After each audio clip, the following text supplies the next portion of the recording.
Bonsoir à tous. Ce soir, notre 7e partie sur la généalogie de Jésus. Il y aura une 8e et dernière partie. Et ce soir, nous allons déjà commencer un petit peu à reprendre beaucoup d'informations pour les condenser, je veux dire, pour les synthétiser et voir ce que ça donne. Parce qu'on a vu beaucoup de choses. On a été obligé d'aller chercher parfois des informations assez loin pour bien comprendre ce qui se passait. Alors évidemment, c'est extrêmement dense. Donc je vous propose, comme les 6 premières fois, de commencer par une lecture que tout le monde attend, j'imagine, avec beaucoup d'impatience. C'est presque un exercice. Matthieu, chapitre 1, des versets 1 à 17. Généalogie de Jésus-Christ, fils de David, fils d'Abraham. Abraham engendra Isaac, Isaac engendra Jacob, Jacob engendra Juda et ses frères. Juda engendra de Tamar, Pharès et Sarah. Pharès engendra Esron, Esron engendra Aram, Aram engendra Aminadab. Aminadab engendra Naasson, Naasson engendra Salmon, Salmon engendra Boaz de Rahab, Boaz engendra Obed de Ruth, Obed engendra Isaïe, Isaïe engendra David. Je fais juste une petite pause pour dire que déjà, quand on a suivi les précédentes, rien qu'à la lecture, il y a des choses qui nous parlent. Quand on voit Aram engendra Aminadab, on sait que là, il se passe des choses. On continue. Le roi David engendra Salomon de la femme d'Uri. Salomon engendra Roboam, Roboam engendra Abia. Abia engendra Asa, Asa engendra Josaphat, Josaphat engendra Joram, Joram engendra Osias, Osias engendra Joatam, Joatam engendra Akaz, Akaz engendra Ézéchias, Ézéchias engendra Manassé, Manassé engendra Amon, Amon engendra Josias, Josias engendra Jéconias et ses frères au temps de la déportation à Babylone.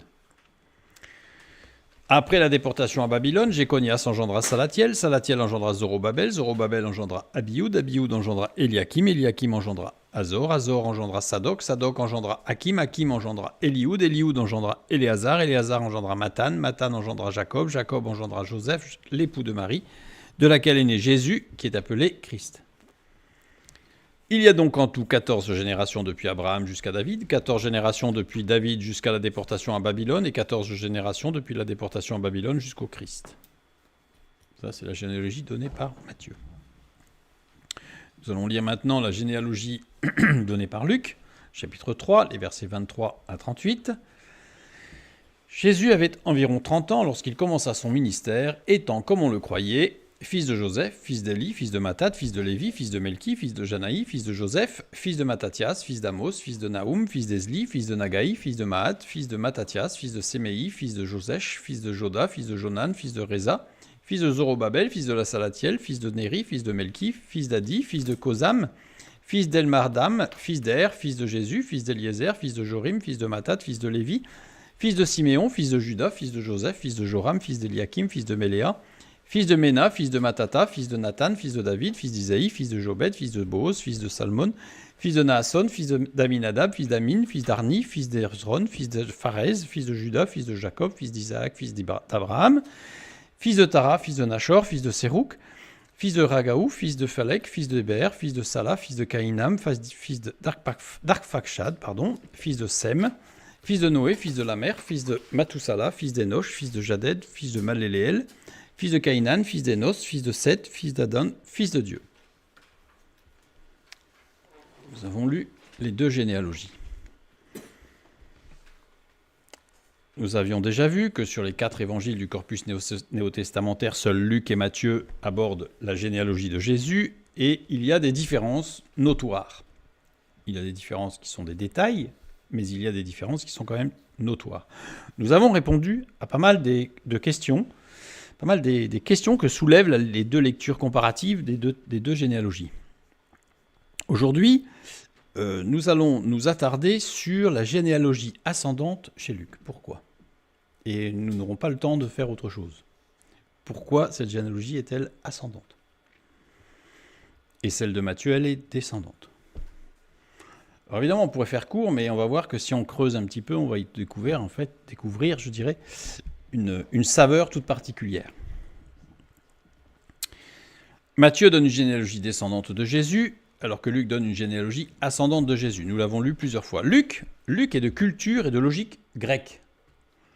Nous l'avons vu la dernière fois tout particulièrement avec beaucoup d'informations qui nous montrent qu'il a une culture, même je dirais, très profonde, grecque. Matthieu, lui, est de culture et de logique juive. C'est un juif qui écrit avec un regard juif ce qu'il a pu vivre et ce qu'il a pu aussi entendre et voir. Matthieu, la culture juive, la logique juive, dans la logique juive, une alliance se transmet de père en fils. Dans la logique juive, biblique, une promesse se transmet de père en fils. Donc on comprend pourquoi Matthieu va partir d'Abraham, père d'eux, qui engendra, mais père d'eux. Parce qu'en fait, dans la culture juive, une alliance et une promesse se transmettent de père en fils. Sachant que Abraham, si on regarde, sans aller chercher très loin, mais Genèse chapitre 12, verset 3, nous lisons « Je bénirai ceux qui te béniront et je maudirai ceux qui te maudiront, et toutes les familles de la terre seront bénies en toi. » Donc ça, c'est une promesse que Dieu a faite à Abraham. Et à partir du moment où, dans la logique juive, on a une généalogie qui part d'Abraham, ça veut dire que cette promesse est transmise aux enfants, aux fils, etc., jusqu'au bout. On a Genèse chapitre 22, verset 18, où nous lisons « Toutes les nations de la terre seront bénies en ta postérité, parce que tu as obéi à ma voix. » On a une autre promesse, alors évidemment il y a Genèse 15 pour les alliances, etc., donc on ne va pas tout détailler, mais c'est pour vraiment souligner qu'il y a une promesse toute particulière qui a été faite à Abraham, et c'est le premier à qui cette promesse a été faite, et elle se transmet donc dans la logique de père en fils. Donc Jésus, en réalité, est le réceptionnaire de la promesse de bénédiction sur toute l'humanité, puisqu'il est le bout. Il est au bout de la chaîne. Donc ça veut dire que cette promesse dans la culture et la logique biblique juive, eh bien, la promesse faite à Abraham s'est transmise jusqu'à ce qu'à un moment donné, la généalogie s'arrête. Et elle s'arrête à Jésus. Donc Jésus est le réceptionnaire de cette promesse faite à Abraham d'une bénédiction sur toute l'humanité. Donc on comprend pourquoi Matthieu va avoir une généalogie, va donner une généalogie descendante, pour montrer la transmission de la promesse. Donc ça, c'est pour la partie Matthieu. Maintenant, on va regarder pour Luc. Alors d'abord, je vais mettre quelques textes bibliques qui nous montrent que Jésus est véritablement reçoit cette bénédiction, cette promesse de Dieu. Galates chapitre 3, verset 16. « Or, les promesses ont été faites à Abraham et à sa postérité. Il n'est pas dit « et aux postérités » comme s'il s'agissait de plusieurs, mais en tant qu'il s'agit d'une seule, et à ta postérité, c'est-à-dire à Christ. » Donc là, Paul explicite clairement ce que Matthieu a sous-entendu par sa généalogie descendante. Et un petit peu plus loin, verset 29 du même chapitre, « Et si vous êtes à Christ, vous êtes donc la postérité d'Abraham, héritier selon la promesse. » Voilà, cette bénédiction qui s'ouvre à toute l'humanité. Luc maintenant. Donc on a vu que Luc était de culture et de logique grecque. Les Grecs mettaient souvent l'accent sur l'importance de l'individu et ses accomplissements. C'est-à-dire que chez les Grecs, ce n'est pas parce que vous êtes fils de quelqu'un que vous héritez du caractère de ce quelqu'un. Ça veut dire que chez les Grecs, chaque individu est unique et il n'est pas tenu par la filiation.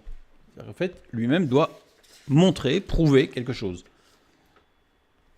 D'ailleurs, contrairement aux pharisiens, par exemple, quand Jésus les reprend, il leur dit « Mais nous sommes fils d'Abraham », comme si le fait de dire « Nous sommes fils d'Abraham », ça justifiait plein de choses. En fait, on a hérité, ben non, pas forcément. Alors que dans la culture grecque, en tout cas, ça, c'est clair. Le fils, en s'affichant comme fils de un tel, s'engageait à suivre les engagements de ses ancêtres. C'est-à-dire que quelqu'un chez les Grecs qui disait « Je suis fils de un tel », ça veut dire qu'en disant ça, c'est-à-dire qu'il s'engageait à suivre les enseignements, la ligne directrice donnée par le père. Et sinon, il ne donnait pas sa filiation. Il pouvait être descendant, ou il y avait d'autres formulations, mais s'il disait « je suis fils d'eux », C'est-à-dire qu'il s'engageait à aller confirmer ce qui avait été donné par le Père. Donc si je prends la généalogie ascendante de Luc, eh bien, Luc chapitre 3, verset 38, la fin, et c'est la toute fin de cette généalogie qui va donner l'importance de la généalogie, puisqu'il dit fils d'Énoch, fils de Seth, fils d'Adam, fils de Dieu. C'est-à-dire que là, en fait, Luc va insister sur deux choses. Pas uniquement sur le fait qu'il est fils de Dieu, mais il va insister sur deux choses. Donc, c'est-à-dire que si on veut, il faut rajouter ici Dieu dans la généalogie de Luc, puisqu'il y a bien fils de Dieu. Il est le fils de Dieu. Donc, si on prend Adam, Dieu et Adam, justement, eh bien, c'est-à-dire que Jésus assume pleinement d'être fils de l'homme, fils de l'Adam, et fils de Dieu. Il est fils d'Adam, mais Adam, c'est l'homme, donc il est fils de l'homme. Et là, on va retrouver une appellation connue, classique, je dirais, du fils de Dieu, de Jésus-Christ, incarné, le fils de l'homme. Mais il assume aussi le fait d'être fils de Dieu. Donc ça veut dire qu'en fait, pour Luc, il assume de facto, Jésus va prendre sur lui, accepter cette mission, je dirais, cette représentation d'être le fils de l'homme et d'être le fils de Dieu. C'est ce que sous-entend Luc par cette généalogie ascendante dans la culture grecque. C'est pour ça que c'était important que l'un des évangélistes soit grec de culture, puisque comme ça, en fait, les deux combinés montrent qu'il est fils de l'homme, il a reçu une promesse et une bénédiction particulière, et il a accepté de prendre cette promesse. Évidemment, c'est explicité dans les épîtres de Paul, où Jésus, il est dit lui-même que le Fils de Dieu a accepté, s'est donné lui-même. Donc il a accepté la mission. Mais on voit les deux aspects. Parce qu'on peut donner une mission à quelqu'un qui la refuse, ou qui l'a fait à reculons. Tandis que là, on a une confirmation par les deux généalogies, par les deux axes de présentation de la généalogie de Jésus, par Matthieu, culture juive, et par Luc, culture grecque. On a l'ensemble, je dirais, du principe de l'incarnation qui est donné. Donc ça, c'est pour Luc. Prenons quelques textes du Nouveau Testament. Luc, chapitre 19, verset 10. « Car le Fils de l'homme est venu chercher et sauver ce qui était perdu. » Voilà. Il insiste, le Fils de l'homme. En Jean, chapitre 1, verset 34, nous avons « Et j'ai vu et j'ai rendu témoignage qu'il est le Fils de Dieu. » En fait, il est les deux. Hein. Parce que vous avez certaines théories qui vous disent qu'en fait, c'est des théories qui sont assez surprenantes, mais qui vous disent qu'en fait, il y en avait deux. Il y a deux Messies. Il y a le Fils de l'homme et il y a le Fils de Dieu. Là, en tout cas, cette théorie saugrenue, quand même, parce qu'il faut quand même aller chercher loin, elle est balayée de facto, je dirais, par une simple lecture des deux généalogies, et c'est fini. Philippiens, chapitre 2, les versets 5 à 8. « Ayez en vous les sentiments qui étaient en Jésus-Christ, lequel, existant en forme de Dieu, n'a point regardé comme une proie à arracher d'être égal avec Dieu, mais s'est dépouillé lui-même en prenant une forme de serviteur, en devenant semblable aux hommes et en ayant paru comme un simple homme. Il s'est humilié lui-même, se rendant obéissant jusqu'à la mort, même jusqu'à la mort de la croix. » Donc on voit que là, tout est dit. Alors c'est intéressant, je fais juste une petite parenthèse. Parce que quand on lit « Ayez en vous les sentiments qui étaient en Jésus-Christ », qu'est-ce que ça veut dire? C'est compliqué quand même. Parce que quels étaient les sentiments de Jésus? C'est compliqué quand même. Et en fait, là on le comprend maintenant avec une lecture, je dirais, nouvelle, éclairée par ce qu'on vient de voir, à savoir que littéralement, ayez en vous les sentiments de Jésus-Christ, eh bien c'est soyez imprégnés de cette réalité que nous sommes la postérité d'Abraham, héritier selon la promesse, et de la nécessité d'être dans la sanctification pour marcher d'une manière digne du Seigneur, c'est-à-dire accepter, recevoir, parce que Jésus a offert le salut, mais faut-il l'accepter encore? Parce que sinon, tout le monde serait sauvé sans rien faire, je veux dire, voilà. Mais non, il faut accepter le salut. Et après, il faut aller plus loin. Et c'était toute la démarche de Matthieu dans ces trois catégories d'hommes qui marchent par la foi, qui sont devenus selon le cœur de Dieu et qui étaient dans l'espérance, ce sont des hommes qui ont montré justement une sorte de, l'apôtre Paul va dire hardiesse, on pourrait presque dire hargne. Ils sont pugnaces dans la marche avec Dieu, parce que ça n'a pas toujours été facile, mais ils ont continué malgré les chutes, malgré le genou à terre, ils se sont relevés, ils ont continué la marche. Ça, c'est recevoir et marcher avec. Je dirais presque, ça c'est la culture grecque, donnée par Luc, enfin, transmise par Luc dans le texte, c'est-à-dire, il faut aller la chercher.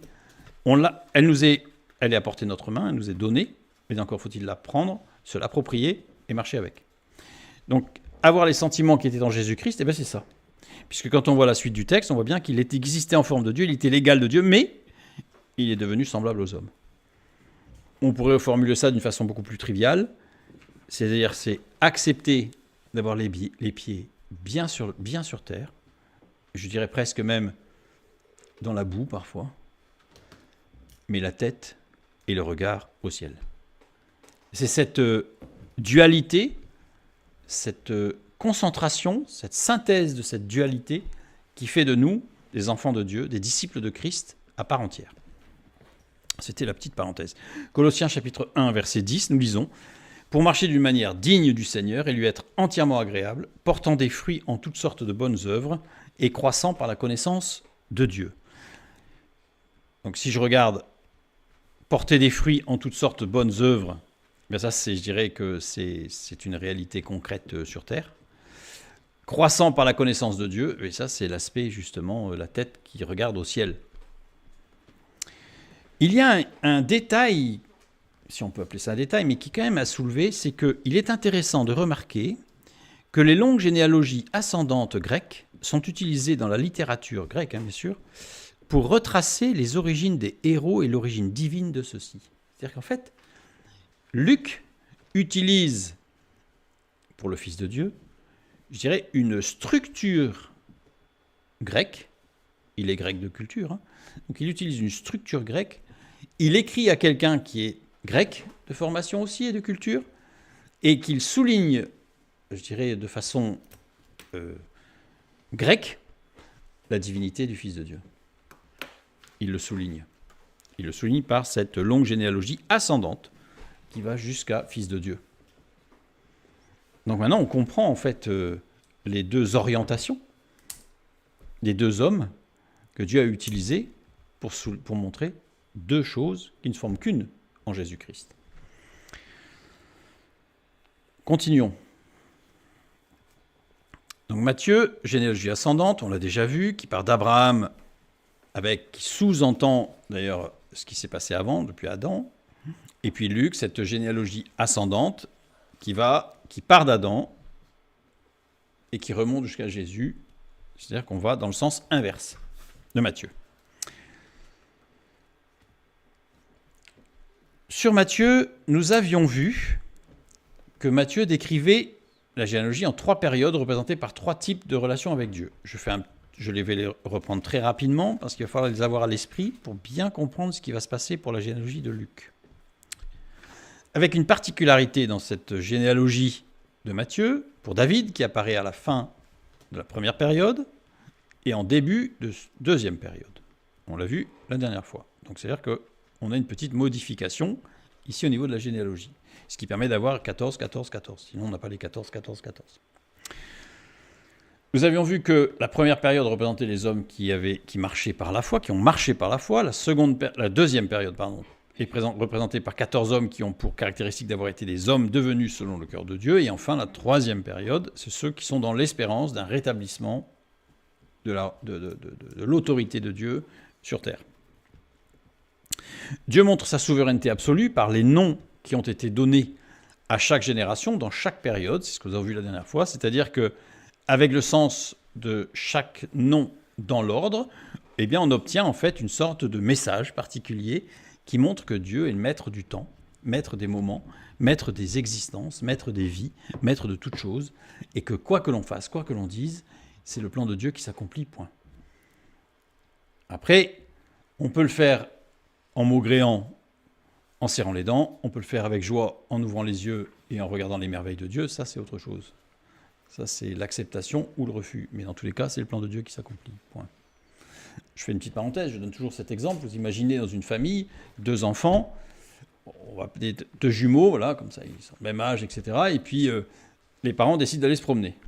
Il y en a un des 2 jeunes qui, maugré, qui veut pas, qui voilà, mais bon, il obéit aux parents, donc il y va. Et puis, il est avec un vêtement, avec une capuche qui tombe sur sa tête. Il a un téléphone portable, il fait que des jeux dans la voiture, etc. Et puis, il y a l'autre qui se prend au jeu, je dirais, de la sortie et qui regarde ce qui se passe. Les 2 vont faire la même sortie, les 2 vont faire la même promenade en forêt, bord de mer, etc., la même chose. Mais il y en a un qui va en ressortir avec, il va avoir appris des choses, ou il va avoir vu des choses extrêmement belles, et il va en ressortir en ayant appris quelque chose, en ayant vécu quelque chose, et l'autre n'aura rien vécu. Et pour autant, ils auront vécu ensemble, en même temps, la même expérience. Donc voilà, donc le plan de Dieu, c'est un peu comme ça. On choisit d'être enterré dans sa capuche et regarder son téléphone portable, ou on choisit de lever les yeux au ciel et de regarder la gloire de Dieu qui se manifeste dans tout ce qu'il fait. Donc ici, nous avions un premier message. Je ne vais pas les relire parce qu'on les a déjà vus et que ce serait beaucoup plus long parce que ça prendrait du temps. Donc on a un premier message sur cette première période dans Matthieu, de Abraham jusqu'à David. Puis avec le sens de chaque nom, et on a vu pourquoi il y avait chaque personne avait un nom particulier, etc. Je ne reviens pas dessus. Nous avons un deuxième message, extrêmement, je dirais, pertinent, évidemment, par rapport au plan de Dieu et à la venue du Messie. Et enfin, sur la troisième période, eh bien, nous avons évidemment la même chose, c'est-à-dire un sens précis pour le plan de Dieu. C'est ce que nous avions vu les dernières fois. Quand on regarde de près, on voit bien que dans la définition, dans la liste des noms, avec une sorte de définition de la période, de ce qui s'est passé, on voit quand même que c'est une caractéristique de ceux qui ont marché par la foi, et on voit presque la définition de ce que c'est que marcher par la foi. C'est-à-dire que marcher par la foi, c'est ceux qui acceptent le Fils de Dieu, qui acceptent Dieu comme le prince de leur vie, et qui va les guider. Il est convaincu qu'il est équitable et juste pour tous, c'est-à-dire je ne regarde pas dans le champ d'à côté parce que c'est forcément mieux, et j'acquiers la paix et la tranquillité. Je sais que c'est en lui qu'est la force, et je sers Dieu, il m'offre des richesses, et je suis bien aimé de Dieu. Ça, c'est celui qui marche par la foi. De la même manière, on a ceux qui sont devenus selon le cœur de Dieu, eh bien on a l'Éternel est un Père. C'est-à-dire que ceux qui deviennent selon le cœur de Dieu, c'est accepter Jésus-Christ comme prince, comme guide, c'est bien. Mais Dieu nous demande d'aller encore plus loin. D'accepter que l'Éternel soit notre Père, qu'il nous soigne. Parce que vous avez des gens qui ont beaucoup souffert, c'est un fait, et qui souffrent encore. On le constate. Mais il y a des personnes qui, curieusement, je dirais presque, mais on peut l'entendre, refusent d'être soignés par Dieu. Pourquoi ? Parce qu'ils ont l'impression qu'ils accepteraient de lâcher, de perdre des choses auxquelles ils tiennent, sans se rendre compte que ce sont justement ces choses auxquelles ils tiennent qui les tiennent attachés. Donc voilà, donc c'est tout un processus. Ça, c'est devenir selon le cœur de Dieu. C'est-à-dire accepter que Dieu nettoie notre cœur et le mette en pleine lumière. Et ce n'est pas forcément très agréable. Mais c'est efficace. Et la troisième période, sont ceux qui sont dans l'attente de son rétablissement, en fait, Père glorieux. C'est-à-dire que c'est entrevoir la gloire de Dieu. Ça, c'est ceux qui sont dans l'attente de son rétablissement. On sait qu'on ne verra pas la gloire de Dieu. On voit l'action glorieuse de Dieu dans nos vies chaque jour. Mais la gloire manifeste de Dieu qui rétablit son royaume, on sait que c'est en espérance, parce qu'on le verra. Ça sera un jour, peut-être que nous ne le verrons pas, mais d'autres après nous. Mais Jésus revient. C'est un fait. C'est une promesse, et nous sommes héritiers de la promesse. Donc, on la reçoit. Ça, c'est être dans l'attente de son rétablissement. Ça, c'est dans l'espérance. Et on va voir un peu, je dirais presque l'évolution. Prince du peuple. C'est mon prince. Marcher par la foi. L'Éternel est un Père. C'est ce qui va me permettre de devenir selon le cœur de Dieu. Père glorieux, c'est ce qui me permet d'être dans l'espérance parce que je sais que je serai dans la gloire pour l'éternité. On a tout présenté en fait dans cette généalogie. Dieu est puissant. Dieu est puissant. Donc, je renvoie vers la partie 4 où cela a été un peu plus détaillé. Nous avions vu que Matthieu emploie le mot Genèse et les noms d'Abraham et de David dès les premiers versets de son évangile. Dès les premiers versets. C'est-à-dire que toute la généalogie comprise entre Adam et Abraham est bien incluse dans la généalogie de Matthieu, mais de façon singulière, particulière, presque... Alors, j'allais dire presque... Elle est presque soulignée, en fait. Alors, c'est curieux, parce que dans nos traductions, ça n'apparaît pas du tout. Puisqu'au lieu d'avoir Genèse, eh bien, on a généalogie. Donc, forcément, c'est un pan complet du message intrinsèque qui disparaît. Mais nous, on l'a vu. Donc, maintenant, on le sait. Maintenant, nous le savons. Donc, si je reprends, et je refais rapidement une fois de plus, nous avons vu que dans cette généalogie de Adam jusqu'à Abraham, il y avait deux parties. Il y avait de Adam jusqu'à Noé, avec un message particulier sur, évidemment, en rapport avec le plan de Dieu, par rapport à l'incarnation du Fils de Dieu, qui devient le Fils de l'homme. Voilà, donc deux messages, en fait, en fonction de si on prend un sens littéral ou si on prend un sens sémantique, c'est-à-dire de la construction des noms. Donc je ne vais pas le relire, parce que ce serait long, mais on le sait. Et nous avons cette deuxième partie qui va de Sem jusqu'à Abraham, de Sem jusqu'à Abraham, pardon, entre descendant et ascendant, je m'en perds, avec à nouveau deux sens qui sont évidemment extrêmement pertinents, extrêmement précis sur le plan de Dieu qui s'accomplit de façon certaine et précise. Aucun homme ne peut prétendre avoir une quelconque capacité de venir modifier ne serait-ce qu'un tout petit peu le plan de Dieu. Aucun. D'ailleurs, je fais encore une petite parenthèse, d'ailleurs, par rapport à la fin des temps, avec l'Antichrist, etc., il faut faire attention, parce que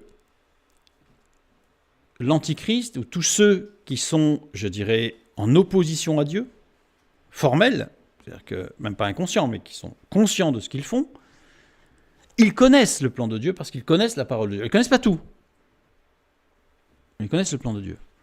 Ça veut dire qu'ils vont aller dans le sens du plan de Dieu. Ils savent très bien qu'ils ne pourront pas contrecarrer le plan de Dieu. C'est-à-dire que, je dis ça, c'est parce qu'en tant que chrétien, parfois on entend des chrétiens qui disent « Ah, mais en fait, il est mu par l'inconscient et il essaye de contrecarrer le plan de Dieu. » Non, il est bien conscient du plan de Dieu et il veut profiter du plan de Dieu pour essayer, lui, d'en tirer bénéfice. Vous voyez ce que je veux dire ?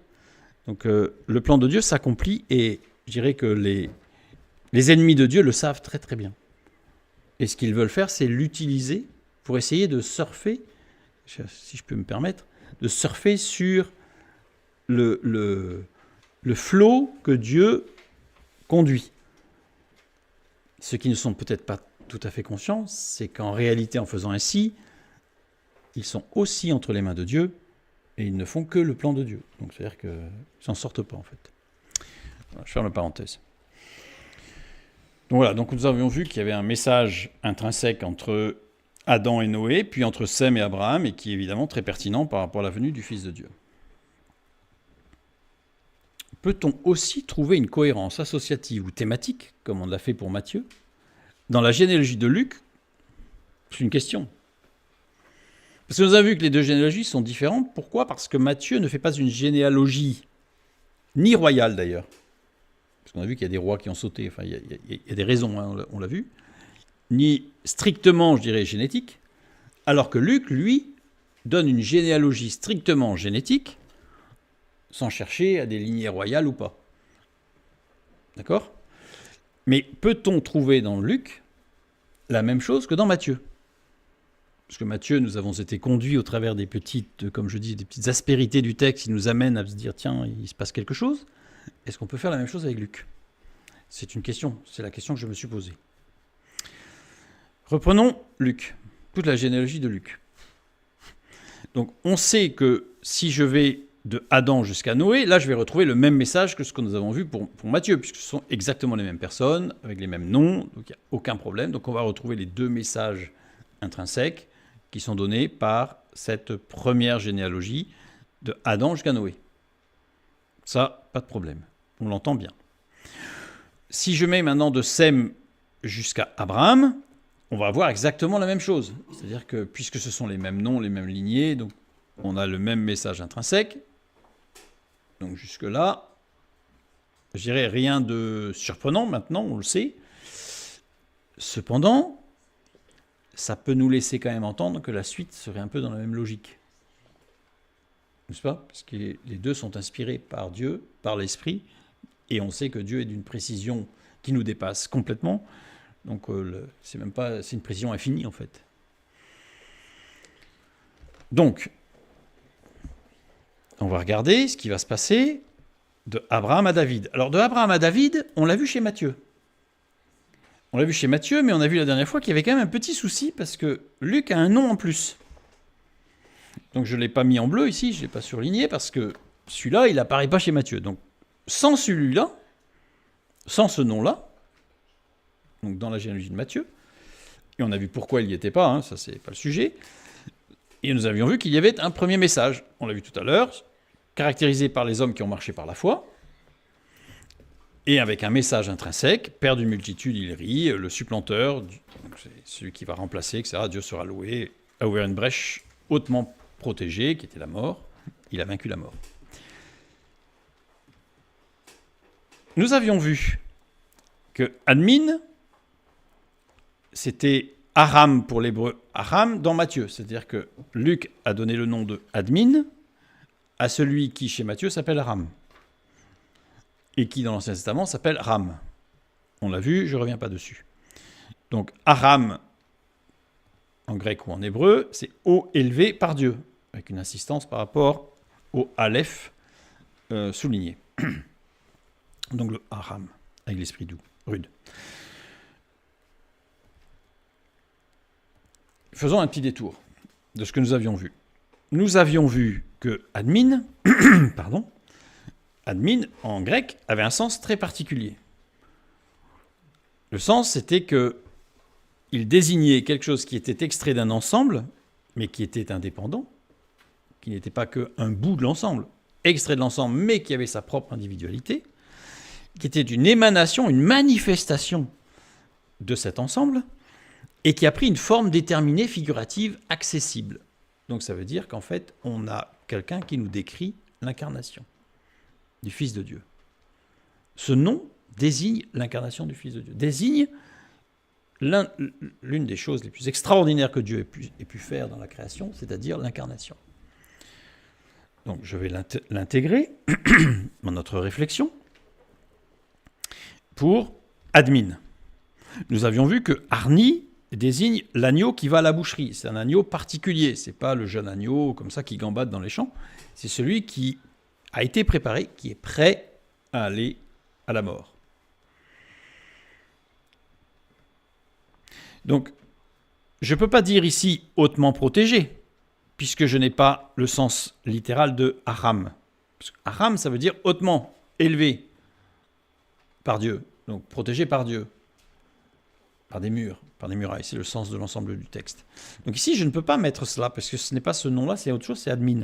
Donc je vais le remplacer par le sens de Admin, et du coup, ça fait Père, il rit, le supplanteur de Dieu. Dieu sera loué, a ouvert une brèche. Par l'agneau qui va à la boucherie, manifestation de Dieu. Si je reprends les noms donnés par Luc. Donc ça augmente le message intrinsèque qui devient quand même extrêmement précis. Extrêmement précis dans le plan de Dieu. Et maintenant, on va voir que si je prends Admin, mais que je l'ai mis avec écrit en hébreu, puisque Luc ne fait que retranscrire des informations hébraïques de l'Ancien Testament, eh bien, Admin, je peux regarder la structure, au lieu de regarder les deux premières lettres, puis les deux dernières, je regarde la première qui représente Dieu, Aleph, puis les deux suivantes, Dam, qui désigne le sang, et le Nun final, qui désigne ce qui est augmentatif, ce qui se répand. Le sang répandu. C'est-à-dire que ça va encore plus loin. Ça va encore plus loin. C'est-à-dire qu'en plein milieu, là, on a quelque chose d'extraordinaire. si j'introduis maintenant dans tout ça, c'est-à-dire que, en fait, Dieu a ouvert une brèche par l'agneau qui va à la boucherie, manifestation de Dieu par le sang versé par lui. On a ça dès la généalogie, entre Abraham et David. Donc on voit qu'il se passe des choses quand même dans cette généalogie. Dieu est puissant et précis. Maintenant, je prends toute la suite, c'est-à-dire de Nathan, enfin de David, jusqu'à Jésus. Quel serait le sens de tout cela? Alors, il y a beaucoup de noms là, donc là, c'est compliqué. Mais je me suis posé la question, je me suis dit, dans Matthieu, il y avait 3 périodes. Abraham à David, David à l'exil à Babylone, et de l'exil à Babylone jusqu'à Jésus. N'aurait-on pas aussi 3 périodes chez Luc? Ça paraît logique que le découpage soit le même. Alors on regarde. Je reprends la généalogie de Matthieu, pour regarder un petit peu comment je vais trouver mes est-ce que j'ai un élément qui va me permettre de déduire mes périodes? Et je prends la généalogie de Luc, ascendante, descendante, ascendante. Donc, nous avons l'ensemble. Et là, je remarque immédiatement quelque chose, c'est que j'ai 2 noms, les 2 seuls noms qui sont identiques. Dans la liste de noms, seuls Salatiel et Zorobabel sont communs aux 2 généalogies après David. Évidemment, avant David, c'est les mêmes. Mais après David, il n'y en a que 2. Et vous vous souvenez de quand est-ce qu'ils apparaissent, ces 2 noms? L'Exode à Babylone. C'est comme si il y avait un élément qui nous rattachait à cette césure et qui repartait ensuite. Mais tout ça, c'est pas juste stylistique. C'est-à-dire que dans la vraie vie de ces hommes, il y a eu un croisement dans la généalogie. C'est-à-dire que les 2 arbres généalogiques se sont croisés. Vous savez, comme parfois vous avez déjà vu 2 arbres, 2 branches qui se touchent et au bout d'un moment, elles ne forment plus qu'une. Et après, elles repartent en 2. C'est-à-dire que les généalogies de Joseph et de Marie se sont croisées à cette époque avec Salatiel et Zorobabel. On en a parlé, je ne reviens pas en arrière sur ce que nous avions vu déjà, sur le dernier partage, sur cette généalogie où nous avons parlé de Salatiel et de Zorobabel. Et on sait pourquoi, en fait, ça se croise. Donc, il y a une césure dans la généalogie de Luc entre David et Jésus au moment de Salatiel et Zorobabel. Comme des clins d'œil, en fait, qui nous permettent de... Et évidemment, des clins d'œil qui nous soulignent des éléments qui sont évidemment concomitants, qui vont ensemble, qui s'ajoutent, qui se confirment l'un l'autre, etc., etc. Donc, du coup, de fait, je n'ai plus à me gérer de Nathan jusqu'à Jésus, mais simplement de Nathan jusqu'à Salatiel, puis de Zorobabel jusqu'à Jésus. Je retrouve mes 3 périodes. Puisqu'il y a la période d'Abraham à David, que nous avons vu tout à l'heure. Donc ça veut dire que maintenant, alors je ne vous ai pas mis le sens de chacun des mots et tout ça, parce que ça allait être long et ce n'était pas le sujet. Donc j'ai directement mis le texte qui permet de ressortir de l'ensemble des noms de Nathan jusqu'à Salatiel. Et nous lisons. Il enlève les obstacles, et celui qui monte est un don de Dieu. Joignant et attachant les croyants, il atteint le terme, le but du modèle divin et attire vers le Messie. Il enlève les doutes et offre le don de l'Éternel, source génératrice de fermeté et de solidité. La consolation vient de Dieu, car mon Dieu l'a fait. Lumière et splendeur accompagnent la ressuscité. Un autre don de l'Éternel. Ceux qui entendent seront ajoutés et Dieu sera loué. Dieu fait grâce, même en face de l'odeur de mort ou de vie. Le rejeton de Babylone est aussi inclus. C'est-à-dire que même celui qui peut être sorti de nulle part, ou au contraire, qui peut être issu d'un milieu ou qui a vécu des choses abominables, il est aussi accueilli. C'est le message que nous avons de Nathan jusqu'à Salatiel. Chez Luc. Extraordinaire. Et tout ça dans du concret, c'est-à-dire que ces gens ont vécu, ces gens ont eu une existence, ces gens ont rencontré des difficultés, ont eu des joies, ont eu des malheurs, etc., etc., comme chacun de nous. Et maintenant, la question qu'on va se poser, c'est quel est le sens de la 3e période, de la dernière période, qui va de Zorobabel jusqu'à Jésus. Eh bien, voilà le texte. L'Éternel a demandé à Dieu, la flamme guide vers le terme le but du modèle divin et devient un ornement, un désir, un espoir de bonne odeur. La flamme, le feu, c'est l'esprit. Dieu aime et veille, l'Éternel aimant. Le Seigneur sauve et Dieu est mon aide. Celui que l'Éternel a élevé est un don de l'Éternel, joignant et attachant ceux qui écoutent. Dieu sera loué. Il enlève les peines et l'Éternel donne avec grâce. Dieu rétablit et redonne de la force, prenant soin de nous comme d'un objet précieux. Avec une nouvelle morale, de nouvelles mœurs et un feu nouveau, le don de l'Éternel continue. Il a donné et aimé, protégeant celui de l'autre côté. Malgré la division et la séparation, voyez et regardez la construction de précision réalisée par un prince du peuple. C'est le message. C'est extraordinaire en fait. C'est-à-dire qu'on a dans cette généalogie qui se lit, quand elle se lit, qui se lit rapidement, les yeux à demi fermés presque, évidemment parce qu'on ne perçoit pas cette profondeur. Mais ces généalogies sont là justement pour souligner la précision de ce que Dieu fait. C'est-à-dire que là, on a balayé entre Adam et Jésus une période quasiment de 4000 ans. Eh bien, pendant 4000 ans, il n'y a pas eu un accroc. Pas un accroc. Pas un nom qui sortirait du lot et qui ferait que tout s'effondre. Que le château de cartes s'effondre, parce qu'il y en a un là qui n'a pas obéi à Dieu au milieu et catastrophe. Eh bien non. Évidemment, le message, je dirais, qui résonne en fait, c'est que si pendant 4000 ans, il n'y a pas un seul accroc, je pense qu'on peut faire confiance pour nos vies, qui sont nettement plus courtes. Et entre guillemets, je dirais, que c'est pas toujours simple, facile à saisir, mais plus facile à gérer que 4000 ans d'histoire avec des hommes et des femmes qui se partent dans tous les sens, avec tous les travers que nous pouvons connaître de l'être humain. Être humain face au pouvoir, face aux richesses, face à toutes sortes de choses, toutes sortes de tentations, et bien malgré tout, le plan de Dieu s'est établi, s'est produit exactement comme c'est écrit. Je me suis posé une question. Nous avons Matthieu et nous avons Luc. Nous avons les 3 périodes, précédées de 2 autres périodes, Adam à Noé, de Noé jusqu'à Abraham, donc 5 périodes au total. Peut-on combiner l'ensemble ? Peut-on combiner l'ensemble ? Alors, c'est un travail, je vais vous simplifier la vie, parce que j'ai essayé de le faire, mais je vous inviterai peut-être, si vous le souhaitez, à le faire, parce que c'est énorme comme travail, parce qu'il y a énormément de choses, parce qu'après, vous pouvez inclure toutes les informations qui concernent chacune des personnes qui sont nommées, pour inclure ça dans l'ensemble. En fait, ça fait un livre, c'est plus un texte, ça fait un livre à la fin. Donc, c'est quelque chose de colossal, mais extraordinaire, profond. Donc, au lieu de tout faire d'un coup, on va y aller par étapes. On va combiner de Adam à Noé. Les deux. Alors, c'est les mêmes. Le second Adam vient prendre la place de l'homme en lamentation, exprimant sa douleur. La gloire de Dieu descend en celui qui enseigne, et son décès apportera puissance, repos et tranquillité. Dans notre société, chacun se sent souvent seul, s'inclinant irrésistiblement vers le rejet de Dieu.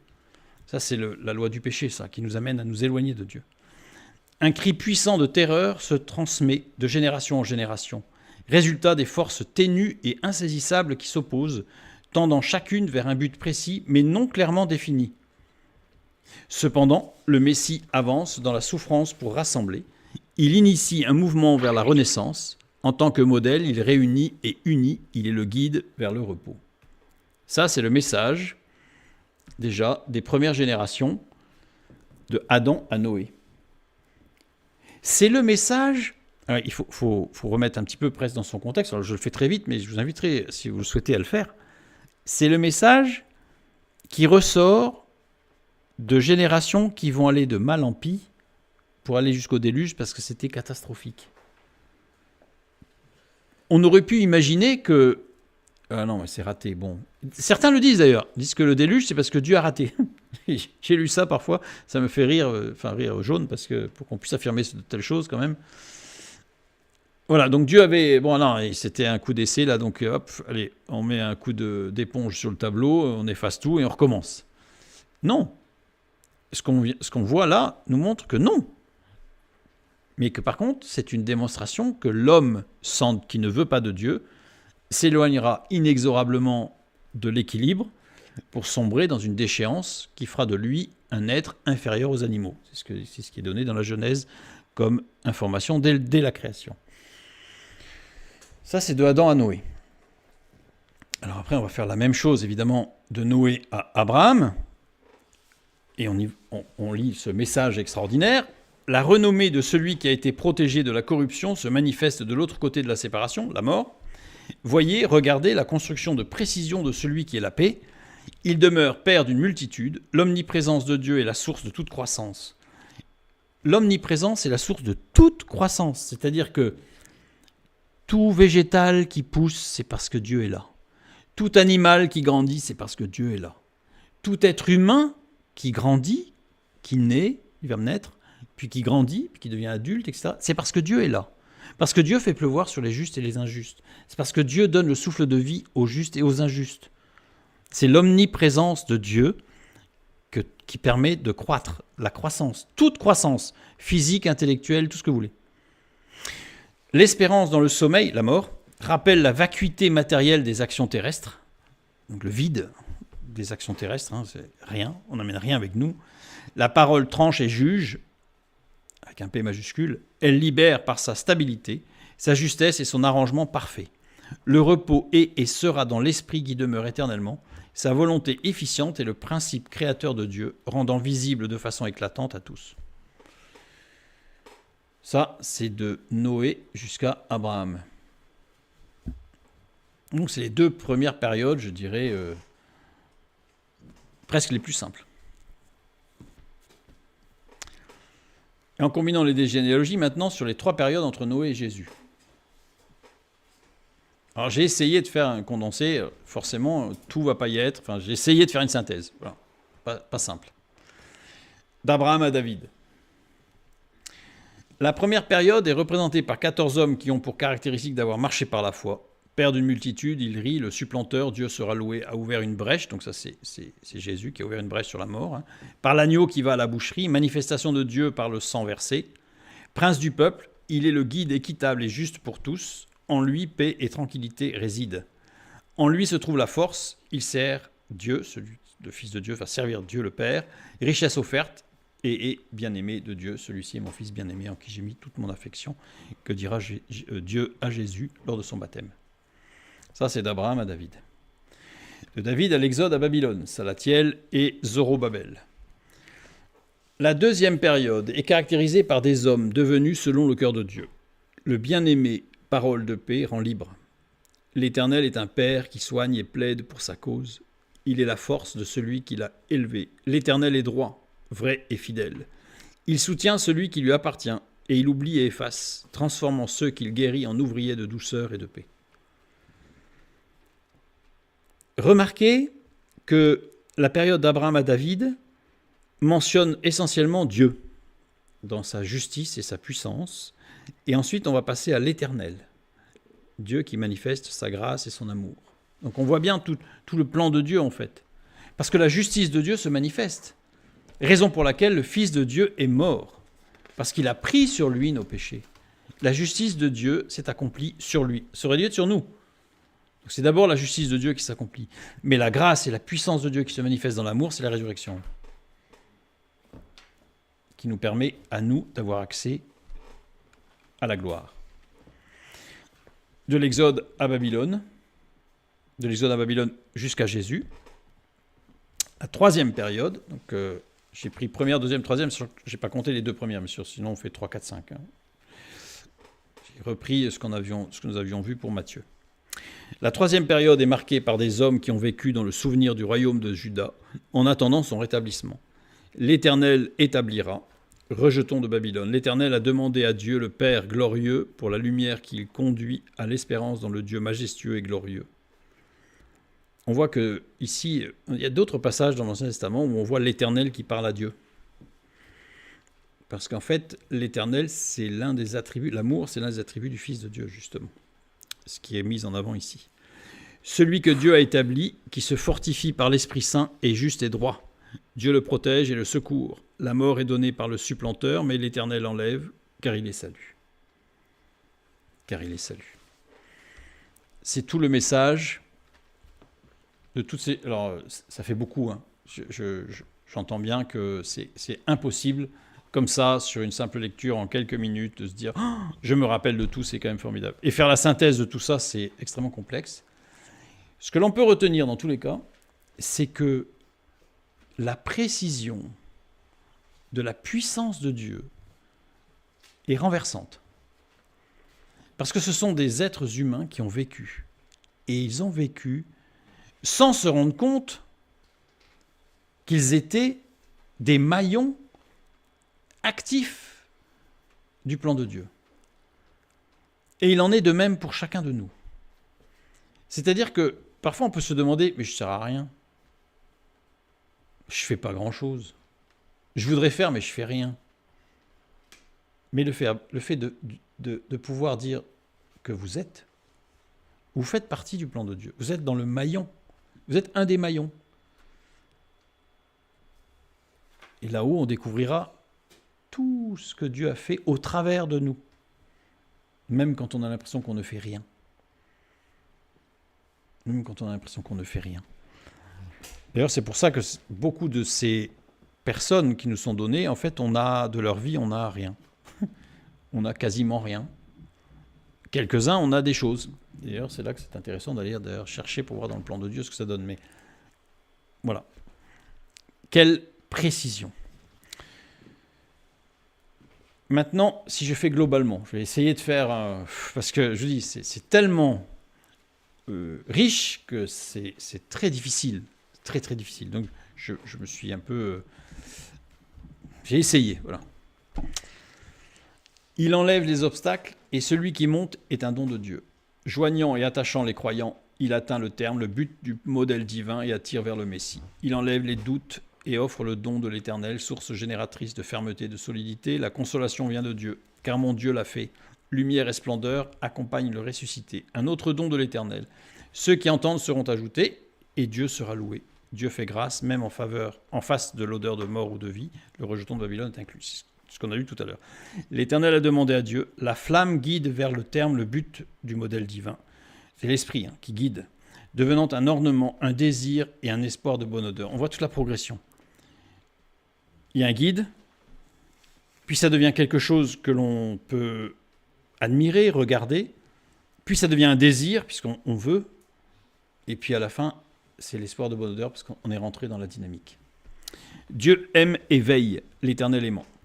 Le Seigneur sauve et Dieu est mon aide. Celui que l'Éternel a élevé est un don de l'Éternel, joignant et attachant ceux qui écoutent, Dieu sera loué. Il enlève les peines et l'Éternel donne avec grâce. Dieu rétablit et redonne de la force, prenant soin de nous comme d'un objet précieux, avec une nouvelle morale, de nouvelles mœurs et un feu nouveau. Le don de l'Éternel continue. Il a donné et aimé, protégeant celui de l'autre côté. Malgré la division et la séparation, vous voyez, regardez la construction de précision réalisée par un prince du peuple. C'est un encouragement, en fait. C'est un encouragement. Je reprends cette phrase avec une nouvelle morale, de nouvelles mœurs et un feu nouveau. Le don de l'Éternel est continu. Elle est fondamentale, cette phrase. On ne peut pas imaginer, malgré le fait qu'on entende parfois des choses surprenantes, comme par exemple « Ah, ça fait 25 ans que je travaille avec lui, je ne me suis jamais rendu compte qu'il était chrétien. » C'est surprenant. C'est très surprenant, surtout aujourd'hui où il y a maintes occasions de montrer, pas forcément d'affirmer notre foi, mais de montrer qu'on ne participe pas aux plaisanteries grivoises, à des soirées ou des manifestations qui sont quand même, on va dire, déplacées, on va dire plus. Curieux. Il me semble impossible que nous puissions vivre avec Dieu sans qu'à un moment donné, ça ne se voie. Alors, ça ne veut pas dire qu'on va proclamer haut et fort sur son t-shirt Jésus t'aime. Non, mais ça doit se voir. À la limite, ils ne vont peut-être pas mettre un nom en disant « Ah, mais lui, il est chrétien », mais peut-être dire « Il est différent des autres. Il est fiable. Il est stable. Il est solide. » Il ou elle, bien sûr. Donc, c'est quelque chose qui doit se voir. Au niveau de la morale, au niveau des mœurs et au niveau d'un feu nouveau.